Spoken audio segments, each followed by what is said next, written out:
Hi hello ಎಲ್ಲರಿಗೂ ನಮಸ್ಕಾರ. ನಿಮ್ಮೆಲ್ಲರಿಗೂ ಸ್ವಾಗತ ನನ್ನ ಚಾನಲ್ಗೆ. ಇವತ್ತು 2 ದೇವಸ್ಥಾನ ತೋರಿಸ್ತಾ ಇದ್ದೀನಿ, ನನಗೆ ಇಷ್ಟವಾಗಿರೋವಂಥ ದೇವಸ್ಥಾನ. ಒಂದು ಬಂದುಬಿಟ್ಟು ಧರ್ಮಸ್ಥಳದಲ್ಲಿರೋ ಅಂಥ ಬಾಹುಬಲಿ ಗೊಮ್ಮಟೇಶ್ವರ ದೇವಸ್ಥಾನ. ಇದು ಯಾಕೆ ಇಷ್ಟ ಅಂತಂದರೆ ಇದು ಮೇಯ್ನ್ಲಿ ಓಪನ್ ಫೀಲ್ಡಲ್ಲಿ ಇದೆ. ಆಮೇಲೆ ಇದಕ್ಕೆ ಯಾವುದು ಗರ್ಭಗುಡಿ ಏನೂ ಇಲ್ಲ ನೋಡಿ, ಫುಲ್ ಪರಿಸರ ಮಧ್ಯ ದೇವ್ರು ನಿಂತಿರೋದು. ಭಾಳನೇ ಖುಷಿ ಕೊಡುತ್ತೆ. ಆಮೇಲೆ ಇದು ಬಂದುಬಿಟ್ಟು ವಿಶೇಷ ಇದು ಏನಂತಂದರೆ ಸಿಂಗಲ್ ಒಂದೇ ಕಲ್ಲಲ್ಲಿ ಕೆತ್ತನೆ ಮಾಡಿರೋದು. 39 ಅಡಿ ಉದ್ದ ಇರೋ ಸ್ಟ್ಯಾಚ್ಯೂ ಇದು, ಬಾಹುಬಲಿ ಸ್ಟ್ಯಾಚ್ಯೂ. ಆಮೇಲೆ ಇದಕ್ಕೆ ರತ್ನಗಿರಿ ಹಿಲ್ಸ್ ಅಂತಲೂ ಹೇಳ್ತಾರೆ. ಇದನ್ನು ಮಾಡಿರೋದು ಬಂದುಬಿಟ್ಟು ಗೋಪಾಲಕೃಷ್ಣ ಶೆಣಾಯ್ ಅಂತ. ಇದು 2 ಮಾರ್ಗವಾಗಿ ಬರ್ಬೋದು. ನಡ್ಕೊಂಡು ಸ್ಟೆಪ್ಸ್ಲಿ ಬರ್ಬೋದು, ಅದೊಂದು 20 ನಿಮಿಷ ಆಗುತ್ತೆ. ಇಲ್ಲಾಂದರೆ ಗಾಡಿ ಇದ್ದರೆ ಗಾಡೀಲೂ ಬರ್ಬೋದು. ಆಮೇಲೆ ಇದು ಬಂದುಬಿಟ್ಟು ನಿಮಗೆ ಗೊತ್ತಿರೋ ಹಾಗೆ ಬಾಹುಬಲಿ ದೊಡ್ಡ ರಾಜ, ಬಹಳ ರಾಜ್ಯವನ್ನು ಗೆದ್ದಿರ್ತಾನೆ. ಆದರೆ ಒಂದು ಸರಿ ವೈರಾಗ್ಯ ಬಂದುಬಿಟ್ಟು ಎಲ್ಲನೂ ಬಿಟ್ಬಿಟ್ಟು ತಪಸ್ಸು ಕೂತು ಜ್ಞಾನೋದಯ ಆಗಿರೋದು ಬಾಹುಬಲಿಗೆ. ಇದು ಜೈನರು ವಿಶೇಷವಾಗಿ ಮಾಡ್ತಾರೆ ಬಾಹುಬಲಿ ಪೂಜೆನ. ಇದು ಪ್ರತಿ 12 ವರ್ಷಕ್ಕೆ ಮಹಾಮಸ್ತಾಭಿಷೇಕ ಆಗುತ್ತೆ ಅಲ್ಲಿ. ಸೊ 2ನೇ ದೇವಸ್ಥಾನ ಬಂದುಬಿಟ್ಟು ಧರ್ಮಸ್ಥಳದಿಂದ ಒಂದು 16 ಕಿಲೋಮೀಟ್ರ್ ಅಷ್ಟು ದೂರದಲ್ಲಿದೆ. ಇದು ಬಂದುಬಿಟ್ಟು ಸೌತಡ್ಕ ಅಂತ. ಇದು ವಿಶೇಷ ಬಂದುಬಿಟ್ಟು ಈ ದೇವಸ್ಥಾನದ್ದು ಅಷ್ಟೇ ಬಯಲಲ್ಲೇ ಇರೋದು, ಓಪನಾಗೆ ಪ್ರಕೃತಿ ಮಧ್ಯ ಇರೋ ಅಂಥ ದೇವಸ್ಥಾನ. ಇದು ದೇವ್ರು ಬಂದುಬಿಟ್ಟು ಮಹಾಗಣಪತಿ, ಬಹಳ ಶಕ್ತಿಯುತ ದೇವರು ಇವರು. ನೋಡಿ ಎಷ್ಟು ಚೆನ್ನಾಗಿದೆ, ಓಪನ್ ಫೀಲ್ಡಲ್ಲಿ ದೇವರು ತುಂಬಾ ಚೆನ್ನಾಗಿದೆ ನೋಡೋಕ್ಕೆ. ಎಂಟ್ರ್ ಆದ ತಕ್ಷಣ ದೇವ್ರನ್ನೇ ನೀವು ನೋಡ್ಬೋದು. ಏನು ಯಾವುದೂ ಅಡ್ಡ ಇಲ್ಲ, ಅಷ್ಟು ಅದ್ಭುತವಾಗಿದೆ. ತುಂಬ ದಿನದಿಂದ ನನಗೆ ಆಸೆ ಇತ್ತು ಇಲ್ಲಿ ಬರಬೇಕು ಅಂತ. ಕೊನೆಗೆ ನನ್ನ ಆಸೆ ತೀರ್ತು. ಇಲ್ಲೊಂದೊಂದು ಬಾವಿ ಥರ ಇದೆ, ಅಲ್ಲೇನೋ ಏನಾದರೂ ಬೇಡ್ಕೊಂಡು ಕಾಯಿನ್ಸ್ ಎಲ್ಲ ಹಾಕ್ತಾಯಿದ್ದಾರೆ ಜನ. ಸೊ ಏನು ಅಂತ ಅದು ಗೊತ್ತಿಲ್ಲ, ನೀರಂತೂ ಇರಲಿಲ್ಲ ಅಲ್ಲಿ. ಸೊ ಇಲ್ಲಿ ನೋಡಿ ದೇವಸ್ಥಾನ, ದೇವರು ಎಷ್ಟು ಚೆನ್ನಾಗಿ ಅಲಂಕಾರ ಮಾಡಿದ್ದಾರೆ. ತುಂಬ ಚೆನ್ನಾಗಿದೆ ಪ್ರಕೃತಿ ನೋಡೋಕ್ಕೆ. ಇಲ್ಲಿ ಚೆನ್ನಾಗೂ ಪೂಜೆ ಮಾಡ್ತಾರೆ. ಇಲ್ಲಿ ಫುಲ್ಲು ಗಿಡ ಮರ ಮಧ್ಯ ದೇವರು ಕೂತಿರೋದು. ಇಲ್ಲಿ ಇದು ಸ್ಥಳ ಪುರಾಣನೂ ಇದೆ ಇಲ್ಲಿ ಈ ದೇವಸ್ಥಾನಕ್ಕೆ. ಏನಂತಂದರೆ ಒಂದು ರಾಯಲ್ ಫ್ಯಾಮಿಲಿ ಗಣೇಶನ ಪೂಜೆ ಮಾಡ್ತಾಯಿದ್ರು.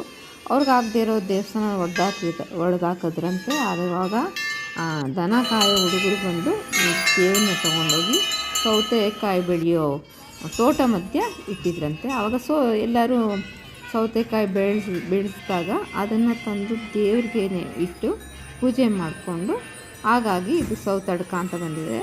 ಆಮೇಲೆ ದೇವ್ರು ಹೇಳಿರೋ ಪ್ರಕಾರವಾಗಿ ಅವರು ಇಲ್ಲಿ ಗರ್ಭಗುಡಿ ಕಟ್ಟಿಲ್ಲ, ಓಪನ್ನಾಗಿ ನಾನು ಇರ್ತೀನಿ ಅಂತ ದೇವ್ರು ಹೇಳಿ ಎಲ್ಲರಿಗೂ ಆಶೀರ್ವಾದ ಮಾಡ್ತೀನಿ ಅಂತ. ಹಾಗಾಗಿ ಓಪನ್ನಾಗೇ ಇದೆ ದೇವಸ್ಥಾನ. ಇಲ್ಲಿ ಅನ್ನಪ್ರಸಾದ ಇದೆ, ಟೈಮಿಂಗ್ಸು ಹಾಕಿದ್ದಾರೆ.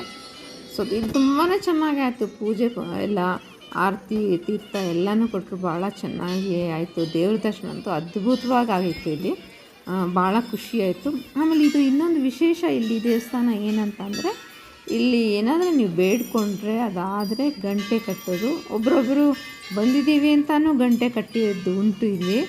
ಸೊ ಹಾಗಾಗಿ ನೋಡಿ ಎಷ್ಟು ಗಂಟೆಗಳು, ಇಡೀ ದೇವಸ್ಥಾನ ಸುತ್ತ ಡಿಫ್ರೆಂಟ್ ಸೈಜ್ ಗಂಟೆಗಳು ಕಟ್ಟಿಬಿಟ್ಟಿದ್ದಾರೆ. ಅದು ನೋಡೋಕ್ಕೆ ತುಂಬ ಚೆನ್ನಾಗಿದೆ. ದೇವ್ರನ್ನ ನೋಡಿ ಎಷ್ಟು ಅದ್ಭುತದಿಂದ ನೋಡ್ಬೋದು, ಆರಾಮಾಗಿ ದೇವ್ರನ್ನ ನೋಡ್ಬೋದು. ಎಷ್ಟು ದೂರ ಇದ್ರೇನು ದೇವ್ರನ್ನ ಅಷ್ಟು ಚೆನ್ನಾಗಿ ನೋಡ್ಕೋಬೋದು.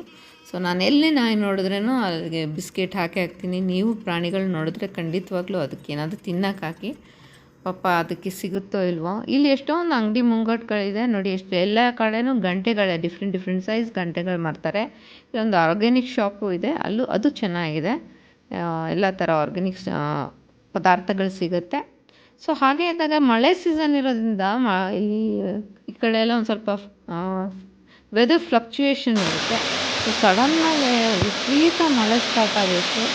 ಇದು ಗಣೇಶನ ದೇವಸ್ಥಾನ ಇನ್ನು ಶೆಲ್ಟರ್ ಇಲ್ದಿರೋ ಕಾರಣ ಗಣೇಶನ ಮಳೆಯಲ್ಲಿ ನೆನೀತಾ ಇದ್ದ ನೋಡಿ. ಅಲ್ಲಿ ಯಾರೂ ಇಲ್ಲ, ಗಣೇಶ ಒಬ್ಬನೇ ಇರೋದಲ್ಲಿ. ತುಂಬ ಚೆನ್ನಾಗಿತ್ತು ನೋಡೋಕ್ಕಿದು, ಅದ್ಭುತವಾಗಿತ್ತು. ಸೊ ಇದೆಲ್ಲ ಮುಗಿಸ್ಕೊಂಡು ನಾವು ಇವಾಗ ಬೆಂಗಳೂರು ಕಡೆ ಹೊರಟ್ವಿ. ಅಲ್ಲಿ ಜೋಳ ನೋಡಿದೆ, ಜೋಳ ತೊಗೊಂಡೆ. ಬಟ್ ಇದು ಸ್ವೀಟ್ ಕಾರ್ನ್ ಜೋಳ ಅಷ್ಟು ಚೆನ್ನಾಗಿಲ್ಲ, ನಾಟಿ ಜೋಳ ಅಷ್ಟು ಚೆನ್ನಾಗಿರುತ್ತೆ. ಆಮೇಲೆ ಆನ್ ದ ವೇ ಬರ್ತಾ ಒಂದು ಒಳ್ಳೆ ಬ್ಯೂಟಿಫುಲ್ ಸೀನ್ರಿ ಇತ್ತು. ಸೊ ಅಲ್ಲಿ ನಿಲ್ಲಿಸ್ಕೊಂಡು ಆ ನೇಚರ್ನ ಒಂದು ವೀಡಿಯೋ ತಗೊಂಡು ಎಂಜಾಯ್ ಮಾಡಿಕೊಂಡು ಹೊರಡಬೇಕಾದ್ರೆ ಅಲ್ಲೊಂದು ಮರ ಬಿದ್ದಿತ್ತು. ಅದು ಸಿಂಗಲ್ ರೂಟ್ ಇರೋದ್ರಿಂದ ಒಂದು ಸ್ವಲ್ಪ ಕ್ಲಿಯರ್ ಮಾಡೋ ಅಷ್ಟೊತ್ತಿಗೆ ಲೇಟ್ ಆಗೋಯಿತು. ಹಾಗಾಗಿ ನಮಗೆ ಬ್ಯಾಂಗ್ಳೂರ್ಗೆ ಬರೋದು ಲೇಟ್ ಆಯಿತು. ರೋಡು ಚೆನ್ನಾಗಿರಲಿಲ್ಲ, ಮಳೆ ಬೇರೆ ಸಿಕ್ಕಾಪಟ್ಟೆ ಬರ್ತಾಯಿತ್ತು. ಹಾಗಾಗಿ ನಾವು ಸಕಲೇಶ್ಪುರಲ್ಲಿ ಸ್ಟಾಪ್ ಮಾಡಿದ್ವಿ. ಅಲ್ಲಿ ನನ್ನ ಫೇವ್ರೆಟ್ ಅಕ್ಕಿ ರೊಟ್ಟಿ ಚಟ್ನಿ ತಗೊಂಡೆ. ನೋಡಿ, ಇದೇ ಅಕ್ಕಿ ರೊಟ್ಟಿ ನಾನು ಹೇಳೋದು. ಟೇಸ್ಟ್ ಮಾಡಿ, ತುಂಬ ಚೆನ್ನಾಗಿರುತ್ತೆ. ಅದ್ರ ಜೊತೆಗೆ ನಾವು ಪನ್ನೀರ್ ಪೆಪ್ಪರು ತೊಗೊಂಡ್ವಿ. ಅದು ಅಮೇಝಿಂಗ್ ಆಗಿತ್ತು taste.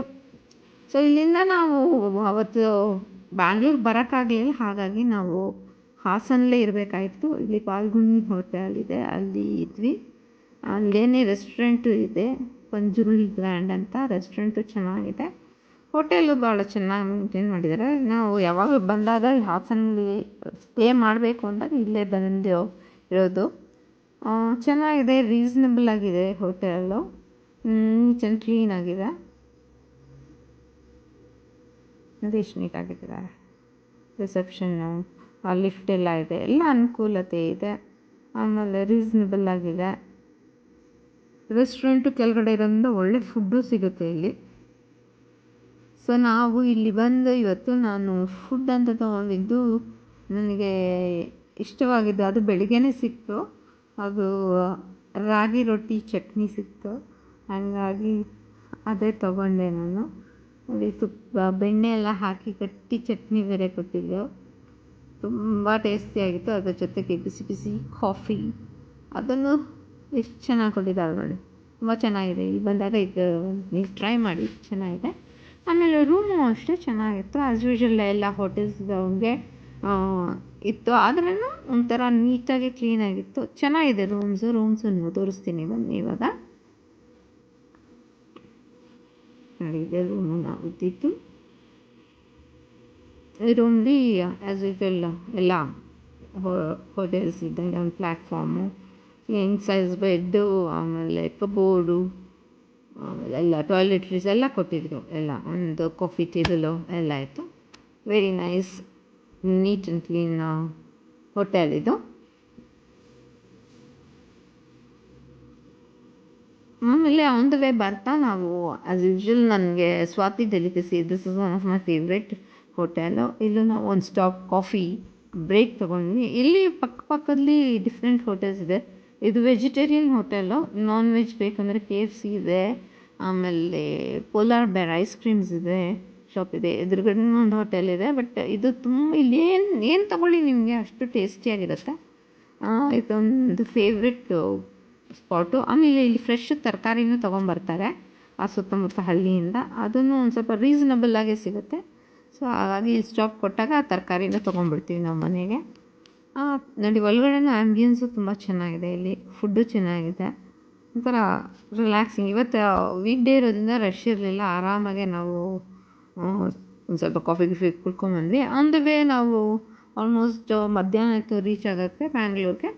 So on the way Nelamangala ಹತ್ರ ಒಂದು ಕಾಫಿ ಬ್ರೇಕ್ ಒಂದು ಇದೆ, ಅದು ಹೋಟೆಲ್ ನೆನಪು ಬರ್ತಾಯಿಲ್ಲ, ಅಲ್ಲೊಂದು ಊಟ ತೊಗೊಂಡು ಅದ್ಭುತವಾದಂಥ ಊಟ. ನೋಡಿ, ಕೋಸಂಬರಿ ಎಲ್ಲ ಕೊಟ್ಟಿದ್ದಾರೆ. ಸೊ ನಾರ್ಮಲಿ ಇಲ್ಲ ಯಾರು ಕೊಡೋದಿಲ್ಲ. ಸೊ ಪಲ್ಯ, ಕೋಸಂಬರಿ ಎಷ್ಟು ಬೇಕಂದ್ರೂ ಕೊಡ್ತಾರೆ. ಎಲ್ಲ ಮೊಸರು, ಸ್ವೀಟ್ ಎಲ್ಲ ಕೊಡ್ತಾರೆ, ತುಂಬ ಚೆನ್ನಾಗಿತ್ತು. ಆಮೇಲೆ ಇದ್ರ ಜೊತೆಗೆ ನಾವು ಒಂದು ಆಮ್ಲೆಟ್ಟು ತೊಗೊಂಡ್ವಿ. ನೋಡಿ, ಆಮ್ಲೆಟ್ ಎಷ್ಟು ಚೆನ್ನಾಗಿ ಮಾಡಿದ್ದಾರೆ. ಸೊ ಆಮ್ಲೆಟ್ಟು ಭಾಳ ಟೇಸ್ಟಿಯಾಗಿತ್ತು. ಫುಡ್ಡೆಲ್ಲ ತುಂಬಾ ಚೆನ್ನಾಗಿತ್ತು. ಇದು ಫೈನಲ್ ಟಚ್ಗೆ ಅಂತ ಅಲ್ಲಿ ಬೀಡ ಮಾರ್ತಾಯಿದ್ರು, ಡಿಫ್ರೆಂಟ್ ವೆರೈಟಿ ಬೀಡ ಮಾರ್ತಾಯಿದ್ರು. ನನಗೆ ಇಷ್ಟ ಇರೋದು ಸ್ವೀಟ್ ಬೀಡಾನೇ, ಬಾಕಿ ಯಾವುದು ಇಷ್ಟ ಇಲ್ಲ. ಅದು ತೊಗೊಂಡು ಬೀಡ ಹಾಕ್ಕೊಂಡು ಮನೆ ಕಡೆ ನಾವು ಹೊರಟ್ವಿ. ನಿಮಗೆ ಈ ವಿಡಿಯೋ ಇಷ್ಟ ಆಗಿದೆ ಅಂದ್ಕೊಳ್ತೀನಿ. ಇಷ್ಟ ಆಗಿದರೆ ಖಂಡಿತವಾಗ್ಲೂ ಲೈಕ್ ಮಾಡಿ, ಶೇರ್ ಮಾಡಿ, ಸಬ್ಸ್ಕ್ರೈಬ್ ಮಾಡಿ, ಬೆಲ್ ಐಕಾನ್ ಪ್ರೆಸ್ ಮಾಡೋದು ಮರಿಬೇಡಿ. ಮುಂದೆ ಯಾವ ವಿಡಿಯೋ ಅಪ್ಲೋಡ್ ಮಾಡಿದ್ರು ನಿಮಗೆ ಇನ್ಫಾರ್ಮೇಷನ್ ಸಿಗುತ್ತೆ. Thank you so much for watching. Have a good day. Take care.